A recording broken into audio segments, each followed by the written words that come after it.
రోమీయులకు రాసిన పత్రిక 6వ అధ్యాయము 14వ వచనాన్ని మనం చదువుదాం. 6:14 మీరు కృపకే గాని ధర్మశాస్త్రమునకు లోనైన వారు కారు గనుక పాపము మీ మీద ప్రభుత్వము చేయదు. హల్లెలూయా. దేవుని నామానికి మహిమ కలుగును గాక. మరి పాపం మన మీద ప్రభుత్వం చేయలేదు అనే విషయాన్ని మనము ధ్యానిస్తూ ఉన్నాం. పాపమునకు మన మీద ప్రభుత్వం చేసే అధికారం లేదా మనల్ని పరిపాలించే అధికారాన్ని అది కోల్పోయింది. కనుక నేను శోధించబడుతున్నాను లేదా పాపములో నేను ఉన్నాను, పాపములో నేను బంధించబడ్డాను అంటే మనం ఒకటి రక్షణ పొందుకోకుండా ఉండాలి, లేదు మనం పొందుకున్న రక్షణను మర్చిపోయి తిరిగి పాపంలో అన్నా పడిపోయి ఉండాలి. ఎందుకంటే దేవుని వాక్యం చెప్తుంది, మనం రక్షించబడిన తర్వాత పాపము మన మీద ప్రభుత్వం చేయలేదు. హల్లెలూయా. దేవుని నామానికి మహిమ కలుగును గాక. ఎందుకంటే మన ప్రతి పాపమును ప్రభు అయిన యేసు కల్వారి శిలువలో తన పరిశుద్ధ రక్తంను కార్చుట ద్వారా కడిగి వేశాడు, పరిశుద్ధపరిచాడు. హల్లెలూయా. అందుకే 2 కొరింథీయులకు రాసిన పత్రిక 5వ అధ్యాయం 17వ వచనము ఏం సెలవిస్తుందంటే 2 కొరింథీ 5:17 కాగా ఎవడైనా క్రీస్తు నందు ఉన్న ఎడల వాడు నూతన సృష్టి, పాతవి గతించెను, ఇదిగో కొత్త వాయును అని వాక్యం చెప్తుంది. హల్లెలూయా. కాబట్టి క్రైస్తవుని జీవితం అనగా అర్థమైందంటే క్రీస్తు నందు జీవించే జీవితం. క్రైస్తవుని జీవితం అంటే మానవుడు అనుకుంటాడు, నేను క్రైస్తవుడని గవర్నమెంట్ రికార్డ్స్లో రాయబడ్డానికి లేదు, నేను ఆదివారం చర్చికి పోవడం వల్ల నేను క్రైస్తవుడిని అని. అది క్రైస్తవుడు అని అనిపించుకోదు. క్రైస్తవుడు అనగా క్రీస్తు నందు జీవించాలి, క్రీస్తు నందు నూతన సృష్టిగా మారి ఉండాలి. హల్లెలూయా. అప్పుడే పాపం మన మీద ప్రభుత్వం చేయదు. కాబట్టి అనేక మంది ఈ దినమున క్రైస్తవులని చెప్పుకునే వాళ్ళు ఎందుకు పాపంలోనే ఉంటున్నారు, పాపం నుంచి బయటికి రాలేకపోతున్నారంటే వాళ్ళు మరి మందిరానికి పోతున్నారే కానీ క్రీస్తులో లేరు, క్రీస్తునందు నూతన సృష్టిగా మార్చబడలేదు. ఎందుకంటే దేవుని వాక్యం చెప్తుంది, ఆది కాండం 6వ అధ్యాయము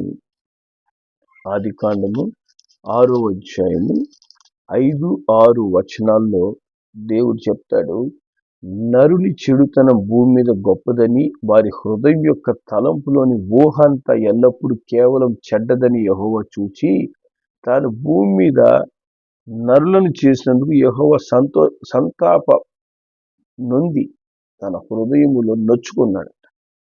చూసారా. కాబట్టి నరుల చెడుతనము హృదయములోని తలంపులలోని ఊహతో ప్రారంభించబడి అంతా కూడా చెడ్డది, చెడు తలంపే, చెడు జీవితమే. ఈ చెడు మానవుని హృదయంలో పెట్టుకొని మనము నూతన సృష్టిగా నేను అయ్యాను అంటామా? నూతన సృష్టిగా మనం ఉన్నామా? దేవుడు ఈ మానవులో ఉన్నటువంటి చెడుతనానికి కారణమైన పాప బీజాన్ని మనలో నుంచి తీసివేసిన తర్వాత పాపం మన మీద ప్రభుత్వం చేయలేదు. మానవుల్లో నుంచి ఆ పాప బీజం తొలగించేంత వరకు మానవుడు పరిశుద్ధంగా జీవించలేడు, మానవుడు పాపాన్ని జయించలేడు. మానవుడు పాపాన్ని జయించాలి అంటే బాహ్య శుద్ధి కాదు కావాల్సింది, అంతరంగ శుద్ధి అవసరం. అందుకే మత్తయి సువార్త 15వ అధ్యాయంలో ఇక్కడ పరిసయ్యులు యేసుప్రభుని అడుగుతున్నారు. మత్తయి సువార్త 15వ అధ్యాయము మొదటి 2 వచనాల్లో, ఆ సమయమున యెరూషలేము నుండి శాస్త్రులను పరిసయ్యులను యేసు వద్దకు వచ్చి, నీ శిష్యులు చేతులు కడుక్కోకుండా భోజనం చేయుచున్నారే, వారు ఎందు నిమిత్తం పెద్దల పారంపర్యాచారం అతిక్రమించుచున్నారు అని అడిగారంట. ఎందుకయ్యా మేమంతా చేతులు కాళ్ళు కడుక్కుంటాం, మా మొహం కడుక్కుంటాం, అంతా కడుక్కొని మేము భోజనం చేస్తుంటాం, మీ వాళ్ళు కనీసం చేతులు కూడా కడుక్కోవడం లేదంటే దానికి యేసు ప్రభు చాలా చక్కగా జవాబిస్తాడు దాంట్లో మొత్తం. నేను ఆ మొత్తం చదవడం లేదు, కానీ దాంట్లో మనము 18వ వచనం నుంచి మనం చదువుదాం. 18, 19, 20 వచనాలు. నోట నుండి బయటకు వచ్చినవి హృదయంలో నుండి వచ్చును, ఇవే మనుష్యుని అపవిత్రపరచులని గ్రహింపరా? దురాలోచనలు, నరహత్యలు, వ్యభిచారము, వేశ్యాగమనము, దొంగతనములు, అబద్ధ సాక్ష్యములు, దేవదూషణ హృదయములో నుండియే వచ్చును, ఇవే మనుష్యుని అపవిత్రపరచును. కానీ చేతులు కడుక్కొనక భోజనం చేయటం మనుష్యుని అపవిత్రపరచదని చెప్తున్నాడు. హల్లెలూయా, దేవుని నామానికి మహిమ కలుగును గాక. చాలా మంది ఏంటంటే చేతులు కడుక్కునే స్వభావం ఉంది కాబట్టి బల్ల తీసుకునేటప్పుడు కూడా ఒక భయంతో ఉంటారు. అయ్యో నేను అపవిత్ర యేసు రక్తం నీ హృదయాన్ని కడిగి వేసింది అనంటే నువ్వు ప్రతి విషయంలో నువ్వు పవిత్రుడివే. యేసు రక్తం కంటే శుద్ధి దేని వల్ల కలుగుతుంది? ఇక్కడ వాక్యం చెప్తుంది, దేవుడు మనుష్యుని హృదయం పరిశుద్ధపరచబడాలి కానీ చేతులు కాదు కావాల్సింది. మనుషుల యొక్క హృదయము పవిత్రపరచబడితేనే అతను నూతన సృష్టిగా మారుతాడు. నూతన సృష్టిగా నువ్వు మారినావు అనే అనుభవం నీలో కలిగినప్పుడు నువ్వు ఇక ఏం చేయవు? పాపం చేయవు. పాపం చేయలేవు, మన వల్ల కాదు. పాపంలో మనం ఇంకా ఉంటూ మన హృదయము దురాలోచనలు ఎందుకు కలుగుతున్నాయి? మనము ఇతరులకు విరోధమైనటువంటి, అంటే నరహత్య చేయకపోయినా మనిషిని చంపేంత మాటలు, మనిషిని చంపేంత ఆలోచనలు, బాధ పెట్టి బ్రతికుండగానే చంపే విధంగా ప్రవర్తనలు మనుషుల్లో ఎందుకు పుడుతున్నాయంటే, చూడండి, అబద్ధాలు ఎందుకు వస్తున్నాయి? దేవుణ్ణి దూషిస్తుంటారు చాలా మంది. దేవునికి ఏం దేవుడు అంటే దేవుణ్ణి దూషిస్తారు. ఇటువంటి స్వభావం ఎందుకు వస్తుందంటే ఆ మనిషి క్రీస్తులో జన్మించలేదు, ఆ వ్యక్తి క్రైస్తవుడు కాదు. అంతే, ఒకటే మాట, వేరే మాటే లేదు. అతను క్రైస్తవుడు కాదు కాబట్టి అతనిలో ఆ స్వభావం ఉంది. అతను క్రైస్తవుడు అంటే క్రీస్తులో తిరిగి జన్మించి ఉంటాడు. క్రీస్తులో తిరిగి జన్మించిన వ్యక్తి యొక్క స్వభావం మారిపోతుంది. ఇప్పుడు పుట్టిన చిన్న బిడ్డ పాపం చేస్తాడా? పుట్టిన చిన్న బిడ్డకి నోట్లో మాటలు ఉండవు, కానీ మరి ఆ యొక్క చిన్న బిడ్డ ఏ కల్మషం లేకుండా ఎట్ట ఉంటాడో, క్రీస్తునందు తిరిగి జన్మించిన వ్యక్తి అతనికి అట్టి నూతన స్వభావాన్ని దేవుడు ఇస్తాడంట. హల్లెలూయా, దేవుని నామానికి మహిమ కలుగును గాక. నూతన స్వభావం ప్రభువు అనుగ్రహిస్తాడు. దేవుడు దేన్ని శుద్ధి చేస్తాడు? నీ హృదయాన్ని శుద్ధి చేస్తాడు. హల్లెలూయా. అందుకే రోమీలకు రాసిన పత్రిక 12వ అధ్యాయం 2వ వచనంలో దేవుని వాక్యం చెప్తుంది, మీరు ఈ లోక మర్యాదను అనుసరింపక ఉత్తమమును అనుకూలమును సంపూర్ణమై ఉన్న దేవుని చిత్తమేదో పరీక్షించి తెలుసుకున్నట్లు మీ మనస్సు మారి నూతన మగుట వలన రూపాంతరం పొందండి. ఏది మారాలి మనకు? చేతులు కాళ్ళు కాదు, మన మనస్సు. మన మనస్సును ఎవరు మార్చగలరు? మన మనస్సును మార్చగలిగేది ఒక్క యేసు రక్తం, దేవుని వాక్యం, పరిశుద్ధాత్మ దేవుడు మాత్రమే.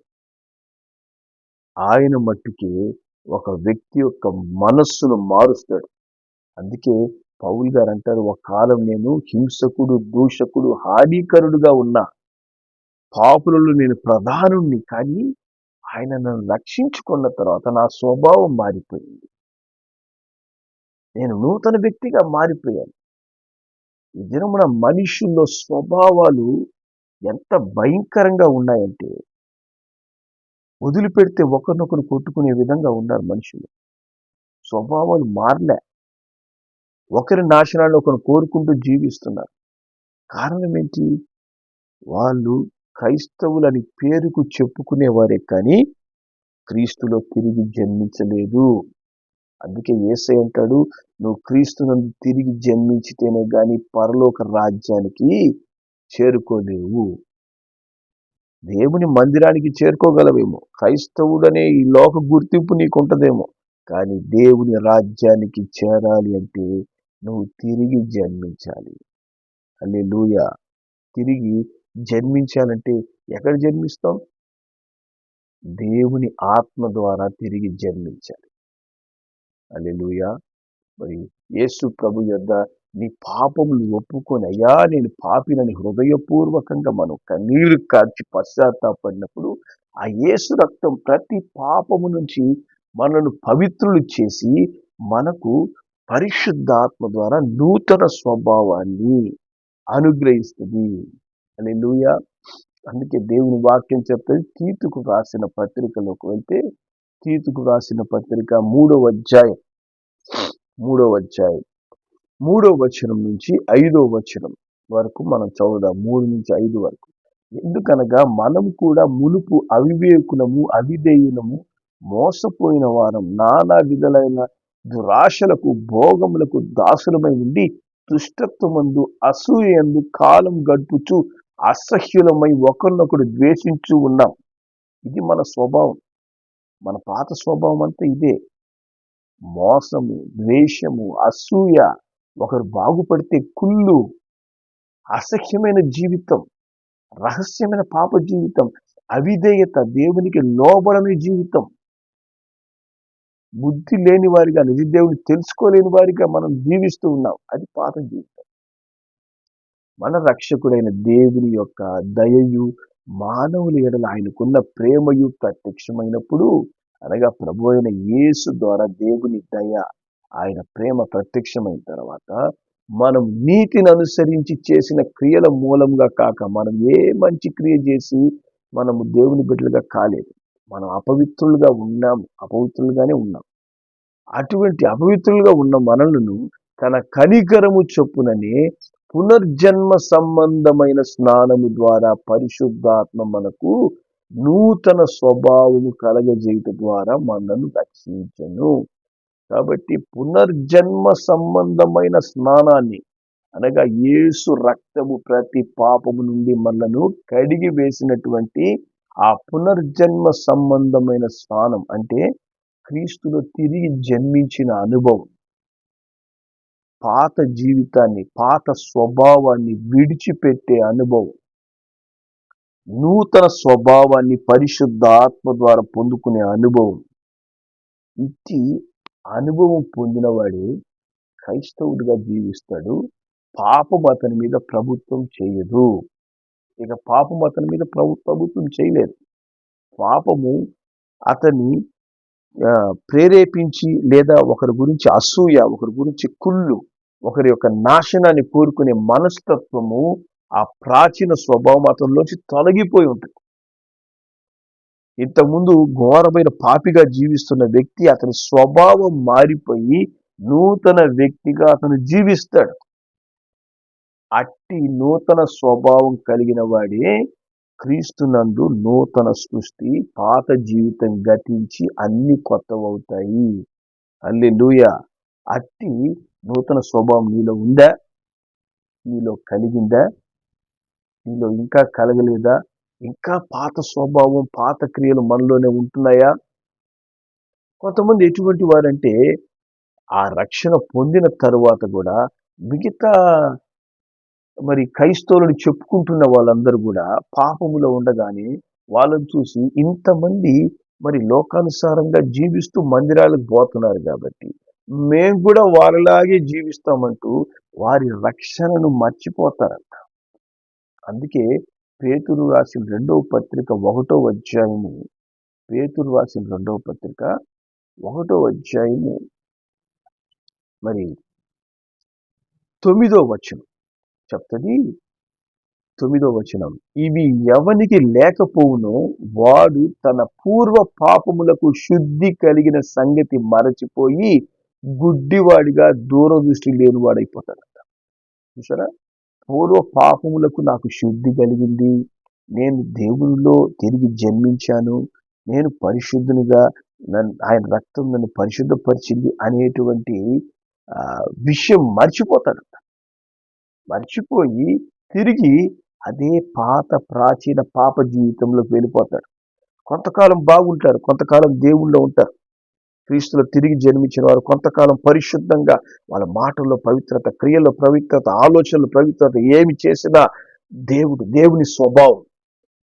చిన్న చిన్నగా లోకంలో ఉండే వాళ్ళతో పరిచయాలు, లోకానుసారంగా జీవించే క్రైస్తవులతో పరిచయాలు, చుట్టూ లోకానుసారమైనటువంటి క్రైస్తవులే కంటికి కనపడతారు. ఎందుకంటే ఇటువంటి తిరిగి జన్మించే అనుభవం ఉన్నటువంటి క్రైస్తవులు 100కి ఒకరే. చాలా లిమిటెడ్గా ఉంటారు క్రీస్తులో తిరిగి జన్మించిన వాళ్ళు. అట్టి పరిశుద్ధులతో మనకు సహవాసం లేకపోతే మనకు పూర్వ పాపములకు శుద్ధి కలిగిన సంగతి మర్చిపోయి అందరిలాగా పాపములో పడిపోతాం. స్పష్టంగా దేవుని వాక్యం మాట చెప్తాను. అందుకే ఏంటంటే చాలా మంది అంటారు, రక్షణ పొందినటువంటి అతను కరెక్ట్ గా ఉన్నాడా, ఈమె రక్షణ పొందుకొని ఇంతకుముందంతా దేవుడు అంటున్నది ఈమె పర్ఫెక్ట్ గా ఉందా? ఎందుకంటే వీళ్ళు చుట్టూ ఉన్నటువంటి క్రైస్తవ సమాజాన్ని చూసి వాళ్ళు పడిపోతారు. వాళ్ళు పాపలు ఉన్నారు, వీళ్ళు కూడా ఏంటంటే చిన్న చిన్నగా వాళ్ళంతా చేస్తున్నప్పుడు మేమెందుకు చేయకూడదు అని చెప్పని దేవుడిచ్చిన గొప్ప రక్షణను, ఆ మారు మనసు అనుభవాన్ని కోల్పోయి ప్రభుతో ఉన్నటువంటి అద్భుతమైన సహవాసాన్ని, పరిశుద్ధాత్మతో ఉన్నటువంటి ఆ దృఢమైన బంధాన్ని చిన్న చిన్నగా దూరం చేసుకొని దేవునిలో నేను ఉన్నానని ఒక భ్రమలోకి వెళ్ళిపోతారు. నేను దేవునిలో జీవిస్తున్నా, దేవునితో సహవాసం ఉంది, కానీ ఇంతకుముందు ఉన్న ప్రార్థనా జీవితాలు ఉండవు, ఇంతకుముందు ఉన్నటువంటి వాక్య ప్రత్యక్షతలు వాళ్ళకి దొరకవు, ఇంతకుముందు దేవునితో ప్రతి విషయం ఆలోచించి నిర్ణయాలు తీసుకునే అనుభవాలు ఉండవు. పూర్వస్థితి అంటే పాపముల నుంచి విడుదల పొందుకున్నటువంటి ఆ ఆలోచన మర్చిపోయి పాత జీవితంలోకి వెళ్ళిపోతారు. అట్ట వెళ్ళిపోవడానికి కారణం ఏంటంట, కొన్ని లేకపోతాయంట. ఇవి ఎవరికి లేకపోవునో అంటున్నాడు. ఏమి లేకపోతాయి అంటే 4వ వచనం నుంచి మనం చదువుకుంటూ రావాలి. అక్కడ పేతురు రాసిన 2వ పత్రిక 1వ అధ్యాయం 4వ వచనం ఏం చెప్తుంది? 4 నుంచి, ఆ మహిమ గుణాతిశయములను బట్టి ఆయన మనకు అమూల్యమును అత్యధికములైన వాగ్దానములు అనుగ్రహించి ఉన్నాడు. దురాశను అనుసరించటం వల్ల లోకమందు భ్రష్టత్వమును ఈ వాగ్దానముల మూలంగా మీరు తప్పించుకొని దేవ స్వభావమందు పాలువారగునట్టు వాటిని అనుగ్రహించాడు. హల్లెలూయా. మనకు దేవుడు ఏం చేశాడు? దురాశ మరి లోకానుసారమైన భ్రష్టత్వం నుంచి విడుదల చేసి దేవ స్వభావాన్ని దేవుడు మనకిచ్చాడంట. దేవుని పోలినటువంటి పరిశుద్ధ జీవితాన్ని మనకు అనుగ్రహించాడు ఆయన. హల్లెలూయా. క్రీస్తు యొక్క మాదిరి మనం కలిగి ఉండడానికి అట్టి జీవితాన్ని అనుగ్రహించాడు. ఈ హేతువు చేతనే 5వ వచనం చెప్తుంది, ఈ హేతువు చేత మీ మట్టుకు మీరు పూర్ణ జాగ్రత్త కలిగి, దేవుడు నన్ను పరిశుద్ధపరిచాడు, కొత్త స్వభావాన్ని ఇచ్చాడు, క్రీస్తునందు నేను నూతన సృష్టిని అని ఎరిగి పూర్ణ జాగ్రత్త గలవారై మీ విశ్వాసమునందు సద్గుణము. మొదట మనలో విశ్వాసం స్థిరంగా ఉండాలి, బలమైన విశ్వాసం. దాంట్లో మనకి ఏముండాలా? సద్గుణం ఉండాలి, దుర్గుణం కాదు. సద్గుణాలు నాలో కనిపిస్తున్నాయా? నేను ఏ పని చేస్తున్నా దుర్గుణంతో చేస్తున్నానా, సద్గుణంతో చేస్తున్నానా? ఈ జ్ఞానం లేనివాడు తిరిగి మళ్ళా లోకంలోకి వెళ్ళిపోయి ఉంటాడు, అతనికి తెలియదు, సంసోనులా పడిపోయి ఉంటాడు. కాబట్టి సద్గుణం ఉండాలి. సద్గుణంలో ఏముండాలి? జ్ఞానం ఉండాలంట. ఏది చేస్తున్నా దేవుని జ్ఞానం కలిగి మనం చేయాలి, లోక జ్ఞానం కాదు. జ్ఞానముందు ఆశ నిగ్రహం ఉండాలంట. Self control. ఏం చేస్తున్నా నోటి దూలలాగా వ్యర్థమైన మాటలు మాట్లాడుతుంటారు. కంట్రోల్ లేకుండా మరి ఉన్నందువల్ల ప్రతి విధమైనటువంటి వ్యర్థమైన పాపములలో పడిపోతుంటారు. కాబట్టి ప్రతి విషయంలో మనకు ఆశా నిగ్రహం ఉండాలి. ఆశా నిగ్రహమందు సహనము, ప్రతి దానికి సహనము కలిగి తొందరపడక ఓర్పుతో క్రీస్తు వలె మనం సహనం కలిగి ఉండాలి. సహనమందు ఏముండాలి? భక్తి ఉండాలి. దేవునిందు భయము, భక్తి. దేవునిందు భయము భక్తిలో మనం ఏముండాలి? సహోదర ప్రేమ. మనము అందరిని ప్రేమించాలి, ద్వేషించకూడదు. ఇదే మన క్రైస్తవులు చూడండి, సంఘంలో ఒకరినొకరు ప్రేమించుకుంటున్నారా? ఒక సంఘస్థుల బిడ్డలని ఇంకొక సంఘస్థుల వాళ్ళు ప్రేమిస్తున్నారా? ఒక దైవజనుడు ఇంకొక దైవజనుడిని ప్రేమిస్తున్నాడా? ప్రేమ లేదు. ఎందుకని? వాళ్ళు క్రీస్తులో తిరిగి జన్మించలే. పేరుకి క్రైస్తవులు, రికార్డులలో క్రైస్తవులు, చాలా మంది అసలు రికార్డులో కూడా క్రైస్తవులను ఉండరు. ఎందుకంటే దేవునికి నా హృదయం తెలుసు, నేను క్రైస్తవుని హృదయం అందు జీరో, అబద్ధం, అది జీరో. పేరుకు చెప్పుకుంటుంటారు. సహోదర ప్రేమ నీలో లేదు అంటే నువ్వు క్రైస్తవునిలా దేవుని ప్రేమతో నింపబడకపోతే వ్యర్థం, వ్యర్థం. సహోదర ప్రేమ ఎందు ఏముండాలంట? దయ కలిగిన మనస్సు. హల్లెలూయా. ఇవన్నీ మనలో ఉంటే ఏం జరుగుతుంది? 8వ వచనం చెప్తుంది, ఇవి మీకు విస్తరించిన ఎడల అవి మన ప్రభు అయిన యేసుక్రీస్తును గూర్చిన అనుభవ జ్ఞాన విషయంలో మిమ్మల్ని సోమరులైనను నిష్ఫలులైనను కాకుండా చేస్తాయి. హల్లెలూయా. యేసుక్రీస్తు యొక్క అనుభవ జ్ఞానం అంటే ఏంటి? యేసు ప్రభు ఎలా జీవించాడు, ఎలా ప్రవర్తించాడు అనేది వాక్యానుసారంగాను అనుభవపూర్వకంగాను మనం కూడా జీవించగలుగుతాం. ఇవన్నీ మనలో ఉన్నప్పుడు, ఇవి ఎప్పుడైతే మనలో కోల్పోతామో, ఒక్కొక్క స్వభావం దేవుడిచ్చినటువంటి క్యారెక్టర్స్ అన్ని పోతాయో, మన పాపములకు శుద్ధి గడిగింది అనేది మనం మర్చిపోయి తిరిగి లోకంలో ఉంటాం. మనం తెలియకుండానే లోకంలో బ్రతుకుతుంటాం. కానీ దేవుని బిడ్డలనే అహంకారము, గర్వంతో మనం ఉంటూ ఉంటాం. జాగ్రత్త. మనం నిజంగా దేవునిలో ఉంటే పాపము మన మీద ప్రభుత్వం చేయలేదు.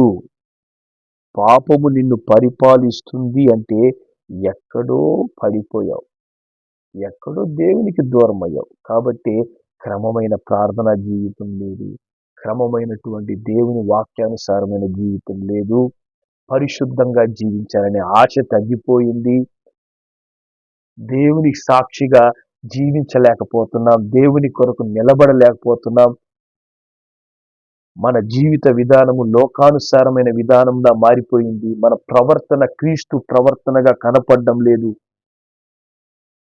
ఇవన్నీ మనలో కనిపిస్తున్నాయంటే, ఇప్పుడు మనకు ఒక వ్యాధి వచ్చిందంటే లక్షణాలు ఎలా కనిపిస్తాయో, మనలో ఇటువంటి లక్షణాలు కనిపిస్తున్నాయంటే మనలో క్రీస్తులో తిరిగి జన్మించిన అనుభవం నుంచి చాలా దూరం అయిపోయిందాం. మనం దేవునికి దూరంగా ఉన్నాం, లోకానికి దగ్గరగా, మందిరానికి దగ్గరగా ఉన్నాము, కానీ దేవునికి దూరంగా ఉన్నాం.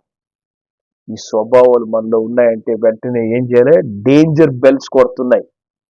దేవునికి దూరంగా వెళ్ళిపోయి ఉన్నావు నువ్వు, నీ స్వభావాన్ని సరి చేసుకొని తిరిగి ప్రభు యొద్ద మనము పశ్చాత్తాపడి మనము తిరిగి పాపము మీద జయం పొందుకునేందుకు దేవుని కృప పొందుకోవాలి. తిరిగి మనం ఆ కృపతో నింపబడినప్పుడు మన పాపములన్నీ దేవుడు క్షమించి పరిశుద్ధపరిచి మనము జీవిస్తున్నటువంటి ఈ దేవునికి విరోధమైన జీవితం నుంచి మనకు విడుదలిస్తాడు. విడుదలిచ్చి తిరిగి మనం ప్రభువుతో నడిచేందుకు కృపనిస్తాడు. ప్రభు వెంట మనం తిరిగి నడవడం ప్రారంభించినప్పుడు పాపము మనల మీద ప్రభుత్వం చేయలేదు. హల్లెలూయా. దేవుని నామానికి మహిమ కలుగును గాక. అట్టి పరిశుద్ధ జీవితంలో ప్రభు వెంట మనం నడిచేందుకు దేవుడు మన కృప దయచేయును గాక. ప్రార్థన చేద్దాం. ప్రేంగల మా తండ్రి పరిశుద్ధుడా, నీకు వందనాలు, స్తోత్రములు చెల్లిస్తున్నామయ్యా. పాపం మా మీద ప్రభుత్వం చేయదు అనేటువంటి సత్యాన్ని మేము ధ్యానిస్తూ ఉన్నాం. క్రీస్తునందు నూతన సృష్టిలుగా మీరు మమ్మల్ని చేసి ఉన్నారు. నూతన సృష్టిగా మమ్మల్ని సృజించినప్పుడు నైనా పాత జీవితం గతించిపోయి నైనా మేము రక్షణ మారు మనసు పొందుకున్న వారమై క్రీస్తు స్వభావం మాలో ఉండాలి తండ్రి. అట్టి స్వభావం కలిగిన వాడు పాపం చేయలేడు. మరి తండ్రి, బాహ్య శుద్ధి కంటే అంతరంగ శుద్ధి ముఖ్యమని మీరు తెలియపరిచి మా హృదయాన్ని మీరు కడిగి వేసిన దేవుడై ఉన్నారయ్యా. అట్టి నూతన స్వభావం మేము కలిగి ఉన్నామని క్రియారూపకంగా మేము జీవించగలిగేందుకు మాకు సహాయం చేయండి. అనేకులు అట్టి క్రియలు లేక తండ్రి పూర్వ పాపములకు శుద్ధి కలిగిందని మరచిపోయి తిరిగినైనా పాపంలో పడిపోయి ఉన్నారు. అట్టి స్వభావం కలిగిన వారిని మీరు దర్శించండి, తిరిగి ప్రభు యొద్దకు నడిపించండి, పరిశుద్ధ జీవితాన్ని దయచేయండి. పశ్చాత్తాపముతో తిరిగి నీతిమంతుడు 7 మార్లు పడినా తిరిగి లేస్తాడని చెప్పినట్లు క్రీస్తు స్వభావంలో పాలుభాగస్తులవు రీతిగా నైనా నీ బిడ్డల్ని పరిశుద్ధపరచమని, అటు పరిశుద్ధ జీవితంలో మమ్మల్ని నడిపించమని యేసు నామములో ప్రార్థిస్తున్నాం తండ్రి. ఆమేన్.